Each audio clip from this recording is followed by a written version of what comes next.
Guys, I just left Los Alazanes. I have carne asada, nachos, jamaica, horchata. I am about to dig into some food. It is like midnight right now.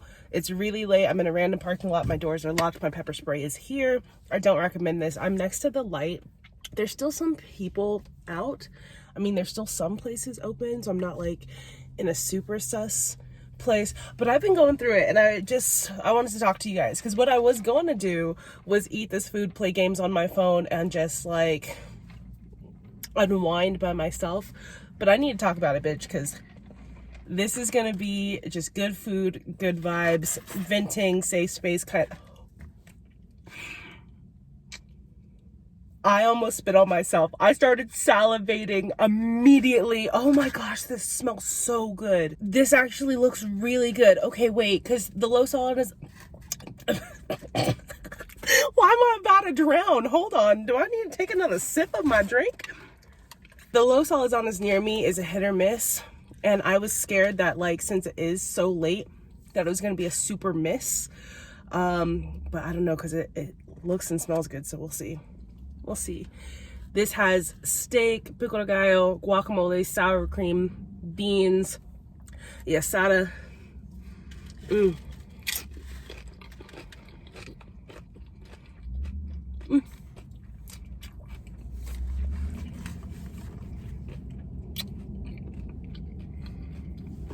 Mm-mm.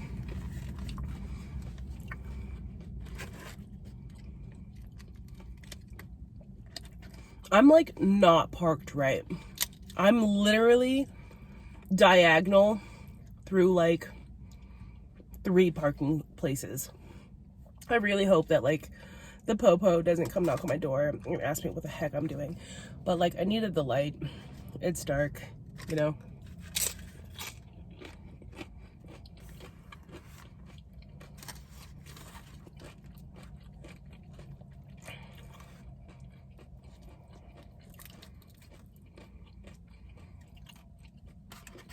You may be wondering, like, why don't I go home where it's safe and I can have my ring light, my camera, and actually do this? I'm gonna be honest with you. If I had to go home and do all that, I would not be making a video. I would turn on How I Met Your Mother, start playing Hearthstone on my phone, and call it a freaking night. So that's why this is as impromptu as it is. If you guys checked out my last video, you know that I was burned at work. Nothing too bad. It was right here. This is my first time I've ever been burned on any of my jobs ever in my life. And that same day, my ex-boyfriend's entire family came to my job, like to the movie theater. They came to watch a movie. I don't think that they knew that I worked there. That day was like a silly, goofy mood kind of day. Honestly, I was in a really good mood. I looked really nicely. And that night I got trained on how to clean the popcorn machine. It was my first time closing since I've been at this job. And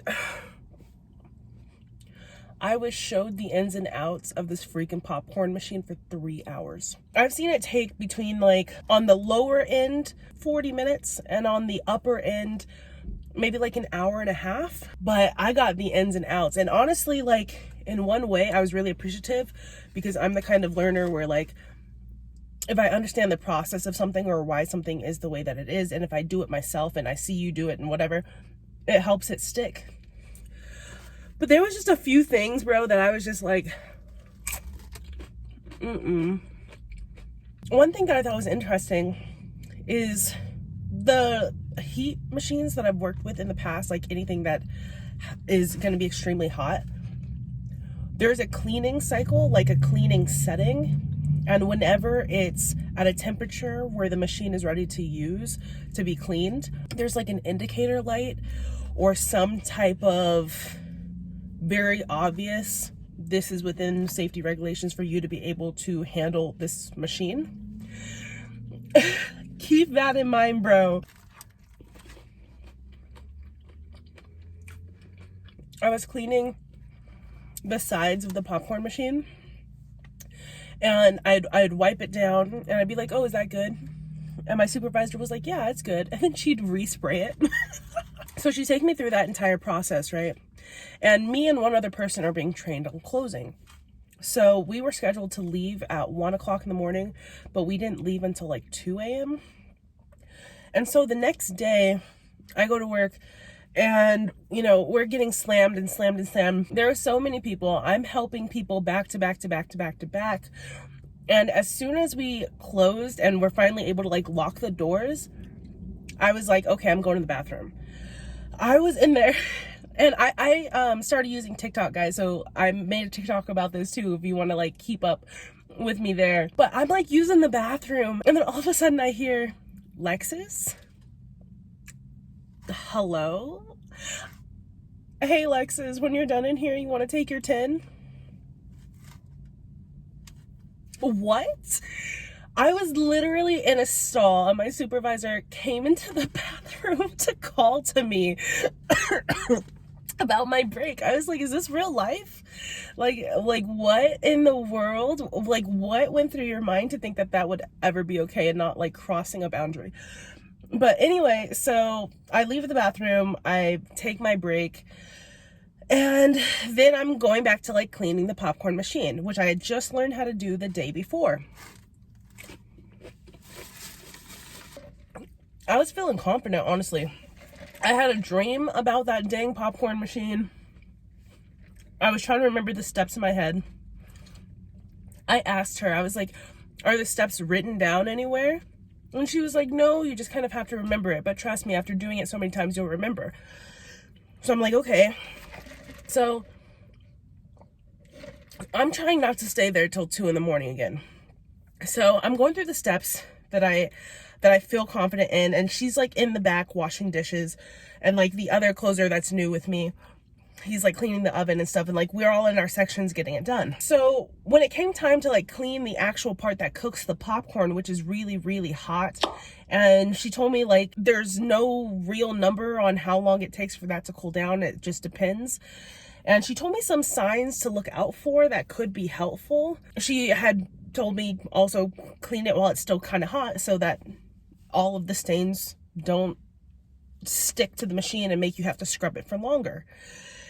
And so I'm like heeding that advice, and she's washing the dishes, and I'm like trying to scrub this machine.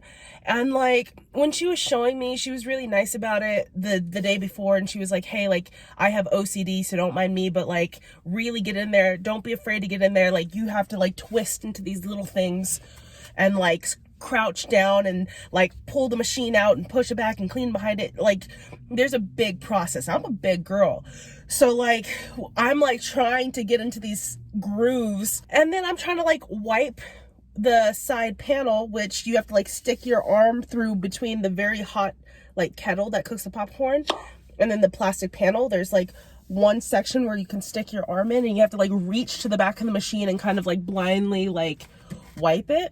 So I'm doing that with this arm, trying to wipe it, and my arm hits the kettle, and I burnt the hell out of my arm. I tell my supervisor, like, okay, wait, how do you tell when the machine is cool down? Because like, I wasn't expecting it to still be this extremely hot. And she was like, oh yeah, there's not really a way to tell, but like, you know, you want to clean it when it's hot. And I was like, yeah, but I just burned myself. And she's like, oh, that's going to happen a lot here. And then, bro, this is the part, because it was a complete accident, but this is the part that annoyed me. After she was like, oh, you know, that's going to happen a lot here, she was reminding me on certain things to make sure I get, like, cleaning, like, splatters that were still there. One, I'm in the middle of cleaning this. I'm not done. Why are you still, like, instructing me on that? Two, your supervisor, I just told you I got burned on a machine. You're not directing me to, like, any type of solution to help. You're not asking me if I want to write a report. You're not doing any of that. And so like I was telling her, I was like, my arm is burning. And she's like, oh, well, did you spray it? No. Okay, well, there's burn spray in the back. And that's when she was like, okay, yeah, but don't forget to clean like this part too. And I was like, sis, I'll do that after like you show me where the burn spray is. Cause what? So we go in the back, and she like sprays my arm in burn spray. Like I've never used burn spray. I didn't look at the label or what it was, but like my arm was burning. So she sprayed it down, and then I was like, okay, thank you. And I start walking away, and she's like, oh, do you want me to wrap it for you? And I was like, actually, yeah, thank you. So she wraps it, and then I go back to cleaning the machine. And there's this other part where it's like this push pin almost that's really difficult to like line up and get in the groove of the machine. I had went and got her and I was like, how do I do this pin again? I don't remember. So she's like, okay, you just line this up, push it in, and it's in. And then she takes it out, hands it to me so that I can do it. I push it in and I'm like, you know, how do you know when it's in? And she's like, you'll know. And I move my hand, this thing boomerangs out, almost hit me in my eye. Like this metal pin boomeranged, shot past my face, hit the side of the popcorn machine, and like bounced inside of the box. I was in shock. Like I flinched. I'm ready for it because like it's coming towards my face. And she asked me, she's like, oh, did that hit you in the eye? And I was like, no, but I don't know how it didn't. And she was like, oh, I could have sworn it just hit you in the eye. And it was like the grace of God, because I have no idea how that pin just missed me. Like it was right next to my face. And then we laugh about it because I had like so much anxiety. I could do nothing but laugh. I'm just like, oh, like, you know, I just escaped death kind of thing. And like the whole back of the popcorn machine where it's pushed against is just mirrors. So like we're looking at each other's faces in the mirror and stuff like that. And so I try it again and I'm like pushing as hard as I can this time. And I told her, I was like, if that would have hit me in the face, I would have quit on the spot. Like, and I'm saying it with a smile, but I told her, I was like, I'm not even joking. I would quit tonight on the spot. And then so finally it's time and we can leave. And I was okay. When I left work, I was just happy that the day was done, honestly. But it didn't start to annoy me. I didn't start to really, like, my annoyance didn't sit in until I got home. When I got burned, I ran cold water on it and I was putting ice on it. In hindsight, after I Googled it, I don't think you're supposed to put ice on it, but I was starting to get bumps all over my forearm. And so I was like putting antibiotics on it, neosporin on it. I didn't know what to do. I was trying to read the things on Google. I woke up my grandma. At this point, it's almost 3 o'clock in the morning. I woke her up and I was like, hey grandma, can you wrap my arm for me? Because like it hurts, and it hurts when I'm not touching it. That's the thing that was scary. Because when I got this little burn, it like stopped stinging after like, I don't know, 15, 20 minutes. But this one, hours later, was just burning. Like it felt like it was on fire. And so I kept waking up throughout the night. And like, even with it wrapped up, and I didn't have any like gauze or anything at home, so I took Band-Aids and I cut off the sticky part and I like lined up the like pad part and I put all the neosporin on and then I wrapped it. But like, I woke up completely like I wasn't rested at all.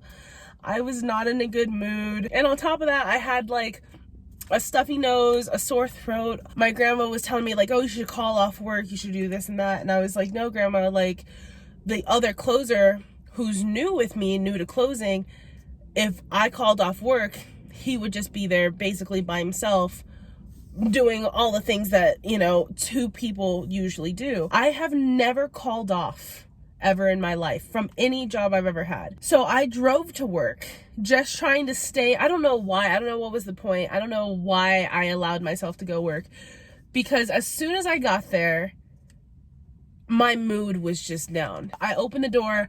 I saw this humongous line. People are like lining up against the walls and stuff trying to buy tickets to the movies. I just didn't want to be there. And I was fine. I told myself I'm just going to lay low. I'm just gonna like, I don't really want to talk to people today. I don't want to entertain. I don't want to try to pretend I have a social battery, because I don't. So I'm just gonna do my job and go home. But it wasn't until like, I can handle a bad mood. That's fine. And see, and this is the weird thing. I was around people that I'm very cordial with, coworkers that, you know, whatever, I can just be like, man, I had a shitty night, or, oh, whatever. And I knew that I didn't really want to talk about my arm, but it was wrapped up. So it was very obvious, like, oh, what happened to you? But it wasn't until I went to go like wash my hands and go jump on a register. And one of my coworkers, he came up to me and he like touched my arm that was wrapped up. And he was like, hey, what happened to you? And I don't know why, I don't know him well. I don't know what it was, but he seemed so genuinely concerned. You know when you ever find a person who just seems so authentic that it like almost makes a safe space? And then you just can't hold on this like facade anymore, especially me, where I hold my emotions on my sleeve. So like I told him, I was like, wait, no, don't ask me because I'm gonna cry. And then he put his hands on my shoulders and he was like, no, wait, like, are you okay?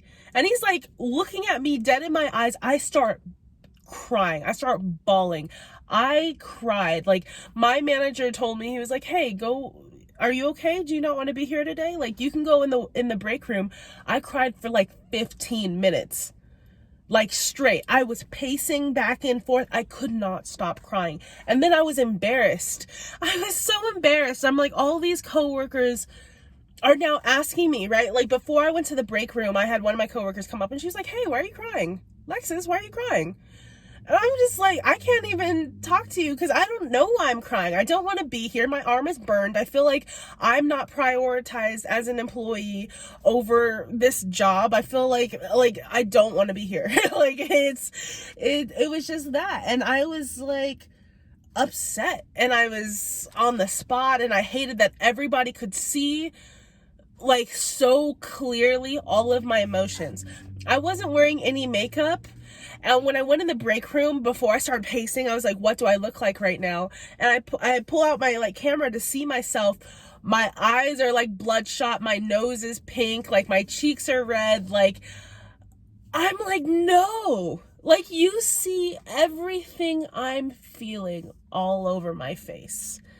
And I hated it. It was so uncomfortable. I just wanted a hug. But I knew if I had a hug, a hug is one of my love languages. Words of affirmation is one of my love languages. Like, you can't make it feel like this is a safe space and I'm important, because I'm just gonna like melt away, right? So yeah, that tough guy thing didn't stick with me. It didn't last. I started venting to my manager about like all the things, and I was like, I want to do like an incident report on my arm, because like, you know, what the heck, like, it's still burning the next day. And even right now, this is like 2 days old right now. And even when I move my arm, like my wrist in certain like places, even though it's down here, if I move this in certain places, it like pulls on the skin and it hurts. Or if I like lay on it too roughly, it hurts. I don't know what to do. Like, I guess I'll put like aloe vera on it and like hope that I don't scar super bad, but like, I don't know. So I had that mental breakdown at work, and my manager, he was so supportive and concerned and nice. He was just a beautiful professional person. And he gave me the okay, and he was like, you know, you can go home if you don't want to be here. And I told him like I didn't want to be a douchebag and just call out and like leave everybody hanging. And he was like, no, we have so many people here, and like these kinds of things are completely understandable, and those are the times when you do have to prioritize yourself and call out, and that's fine. You know, and whatever else happens at work isn't your problem. And I was just kind of like, I just needed that. I needed to feel cared for, because I mean, in a way, I have 3 jobs right now. I work at a movie theater part-time. I take care of my grandma. We live together. I help take care of her. And then I want to make content, and content creation is what I want to like do as a career. So it's like, it's hard to see the thing that I want to do the most be the thing on the back burner. They say like, when you have money, you don't have time. When you have time, you don't have money. And it's like, I'm not posting as much as I want to. My videos aren't getting interacted with. It's so difficult to sit back and just watch, and like, what do you do? And so I was having this talk with myself, like, you know, where's the line between quality and quantity? Because like, should I just stop being such a picky editor and try to like push out content as fast as I can? Or should I like have these times in between when I need to like work on myself, but that's not doing anything for the algorithm? And I honestly think, like, in hindsight, like, getting burned was one of the biggest reminders that like all of my time and energy is going into a job that I don't want to be my career. Basically a reminder of don't settle. Still be mindful of the things that you want, the things that you crave, the things that you desire, the things that you deserve. And don't settle because you're comfortable. I'll literally go to work, be so tired, and just want to come home and like get through the day. And I'm like juggling, trying not to fall into depression, trying to like enjoy my grandma and actually get to see her and spend time with her, because like I never know what day my life is gonna change. It gives me so much anxiety. And then it's like, and I sit down and I want to edit, and like it's hard because like I'll put so much time into like these videos, and then like they won't perform well, they won't do well, and then I'll like make a video that I kind of just throw together, and then it will do better than the videos that I spend a lot of time in. And so that's like hard for me to see. I don't know. And then I'll like film videos, and then for whatever reason, whether I don't like what I'm talking about, whether I don't like, you know, how I look or whatever, I'll just start deleting the content. And it's like, I have a horrible habit of procrastinating my videos, of procrastinating editing. This TikTok that I saw was like, maybe your procrastination is a sign of a fear of failure. Essentially, it went on to say like, there's a possibility that when you were a child, your actions were linked to your self-worth. So as an adult, you'll push things off because if you can't do it perfectly, you know, then you'll you know, have that thing where you like feel bad about yourself. It's just like this cycle. So it's like you'll push things off until the last minute, to where the clock will be the thing of allowing you to be done. So you have that space of like, I did my best in the time that I had. I wish I could find the video because it was worded really well, but excuse me.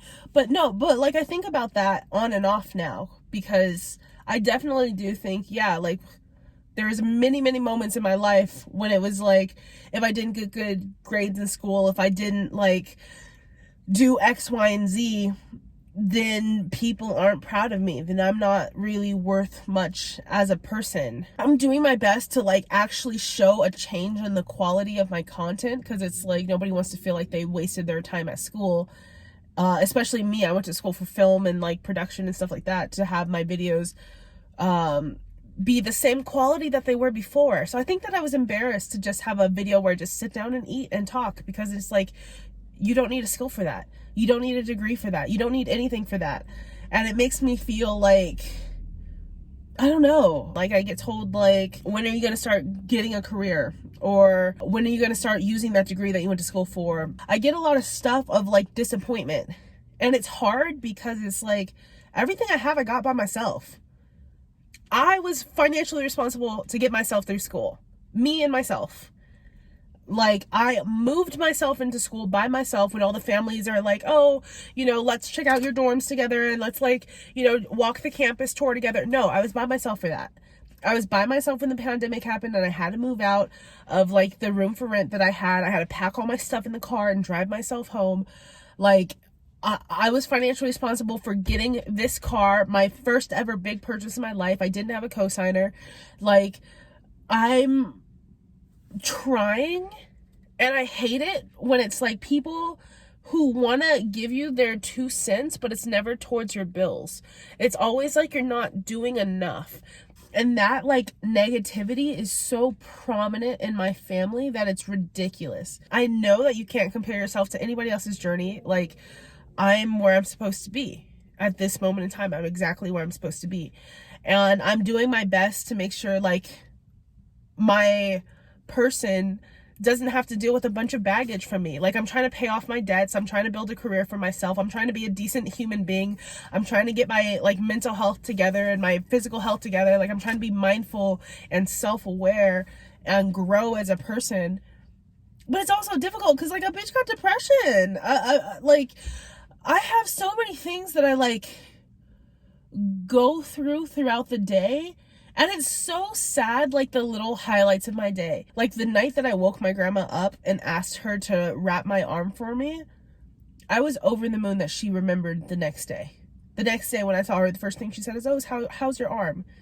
You know how big that was for it to not just be something that she forgot? And like, I feel like I'm grabbing at straws and I'm not prepared. Like, honestly,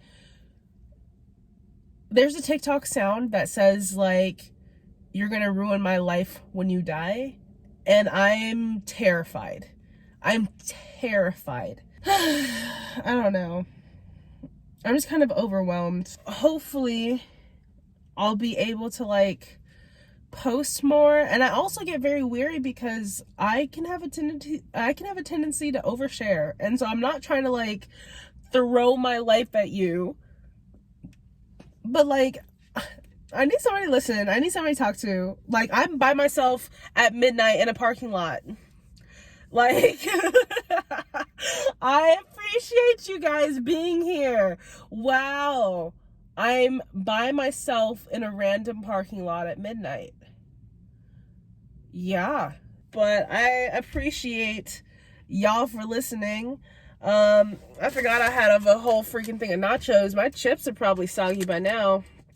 Let's see.